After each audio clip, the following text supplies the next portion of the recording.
What is going on, guys? Welcome back to another brand new video. In today's video, I want to showcase to you guys my M4A1 assault rifle class that I use for my game battles, or really anything competitive for search and destroy, I guess you could say. But yeah, I played a lot of competitive in this game compared to, I guess, like the previous 2 or 3 Call of Duties up to this game. I just don't really enjoy pubs all that much in this game. Really the only reason why I play pubs in this game is just to like experiment with different weapons and attachments, to be honest with you guys. And obviously the M4A1 is probably the best gun in the game, definitely the best assault rifle in the game as of right now, and I've maxed out the weapon from pretty much day one from release on this game for pubs, and that's gave me enough time to be able to experiment with different attachments in pubs to be able to translate that into competitive game battles for search and destroy. And that's the reason why I'm going to be showcasing this weapon and the class setup in general for you guys today. So hopefully you guys do enjoy the video. If you guys do, make sure you guys drop a like and subscribe to the channel if you guys are new, and let's get right in the video. Alright, so getting right into the video, let's just take a long look at that camo. I think Blue Tiger is probably the best camo in the game right now.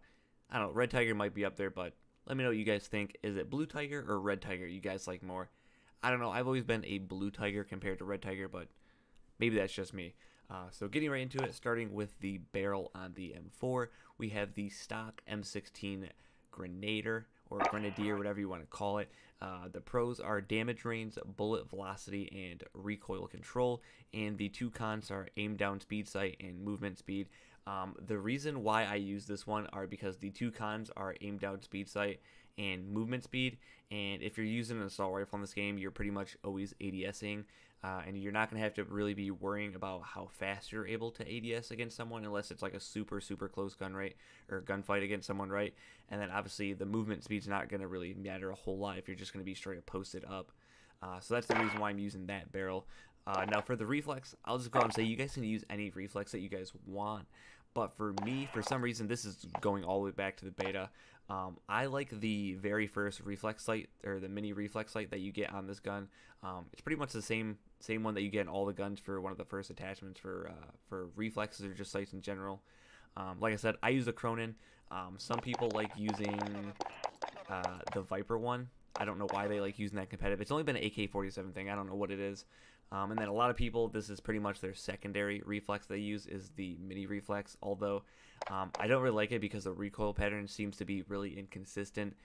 Maybe it's just a combination between this and me not practicing with this sight compared to the Cronin one. But like I said, you guys can feel free to use any sight that you guys want on this M4. But for me, going back up to the Cronin, this is the one that I have the most experience with, and I've pretty much mastered the recoil pattern with this weapon, and also this sight on the weapon as well. Going on to the stock, we use the Arms Invader one. It only has one pro and only has one con. The con is aiming stability, which we literally don't care about, and the main pro as to why we're using this is because it uses or adds ADS movement speed when you're walking, which is really helpful when you're trying to be not as loud as you normally are if you're walking up to a bomb, or if you're walking around a corner trying to be a little bit more sneaky. Not that someone's not necessarily probably going to hear you, they're going to still hear you, but you're not going to be as loud as you are if you're just full straight up running at someone. And then for the underbarrel, we use the Operator foregrip. The only pro is the recoil control, which is what I mainly care about, and then the con is ADS speed time, which once again, like I said, I don't really care about because you're going to be pretty much pre-aimed anyways, no matter what. We don't use any ammo, we don't use any perk, we don't need a laser or muzzle since we have this barrel on it. And then for the last attachment, we have the rear grip. Now this one's also a 50-50. Some people like using the granulated grip tape, so it gives you aiming stability and aim walking steadiness. But the con for me, which is why I don't use this, is because it gives you aim walking movement speed, which is what I like doing in competitive search and destroy.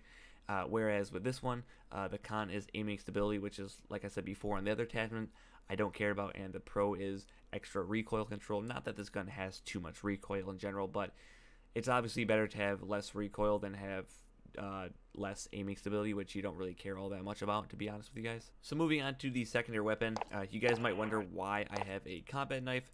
Literally, there's only one reason why I have a combat knife, is because I pull my combat knife out as soon as the round starts, and it makes you run faster. Whereas if you're using a deagle, you'll still run faster than pulling your M4 out, but if you have a combat knife, you definitely run a little bit faster compared to running a secondary pistol.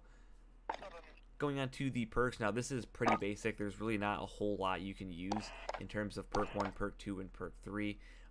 There's really only 2 perks that anyone really uses, and it's double time and EOD, because everything else is banned for competitive. Now if you're playing pubs, you can use literally any perk you want, but for game battles and anything on UMG, pretty much everything in here is banned except for EOD and double time. Now if you're running SMG, you'd probably run double time, or maybe if you're trying to, you know, like sprint to a specific head glitch or get to a certain power position before someone else, whether you're not offense and defense, doesn't matter, then you'd probably want to run double time. But me, I'm more of like a post-up player on defense, and also I cannot stand getting naded, and that's pretty much the sole reason why I run EOD, because I hate getting naded, and I just feel worthless to my teammates if I get naded at the beginning of the round trying to get to spots. So that's just me. Some people run double time, but I run EOD on all of my classes pretty much.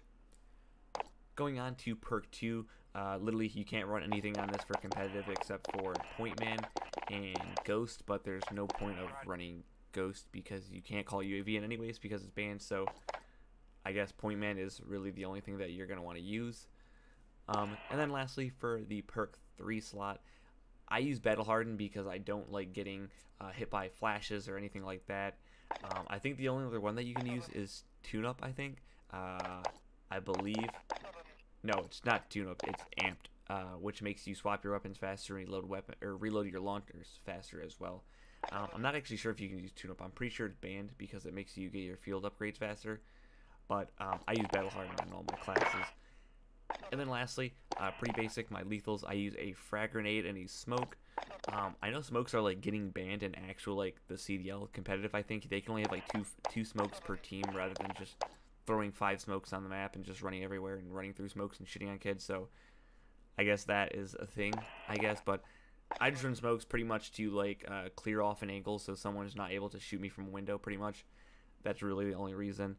And then lethals, I use a frag grenade just because they go farther, and then also you have the possibility of them like banking off something and come back and blowing up someone, rather than using a Semtex and it's just straight up blowing up right away.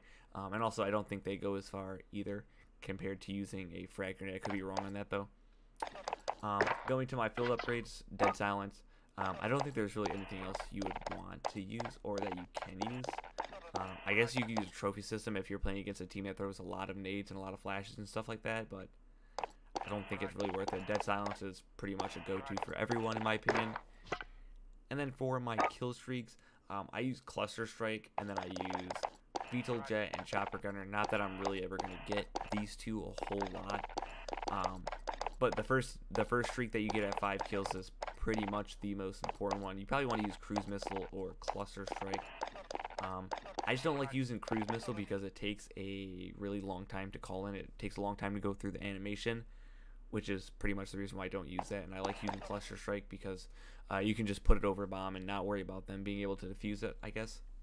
But I think that's pretty much it. I have the exact same class right here. The only difference is it has a flashbang and another one has a smoke grenade on it. So if we're playing against teams that aren't very good, I'll just switch over to the class that has flashbangs and just toss a flash over the bomb site and just run out and kill them. But if we're playing a little bit more strategic team, a team that obviously knows what they're doing for the most part, then obviously I'll switch to my my smoke grenade tactical class compared to my flash one. But yeah, hopefully you guys enjoyed the video. If you guys want to see any other classes, make sure you guys let me know down in the comment section below. You guys have probably noticed I put like one video up of the competitive GBs. This is a 3v3 though, not a 4v4, which is what we primarily play. I don't really like playing 2v2s or 3v3s in this game because they're super slow paced and kind of campy-ish compared to 4v4s. I know it's only 2 less people on the map compared to playing those 2 different modes, but it definitely makes a whole lot of a difference. And people play completely different angles as well too when you play 3v3s compared to 4v4s, which is just, it's really odd. But yeah, I'll probably make a video also explaining what they need to do to help competitive maps and changes they need to make, like bomb sites and specific maps, whether or not it's like just completely removing them from the map pool or adding certain maps back in the map pool or new maps in the map pool as well. But yeah, thank you guys for watching. Drop a like if you guys enjoyed it, and I'll catch you guys in the next one. Peace out.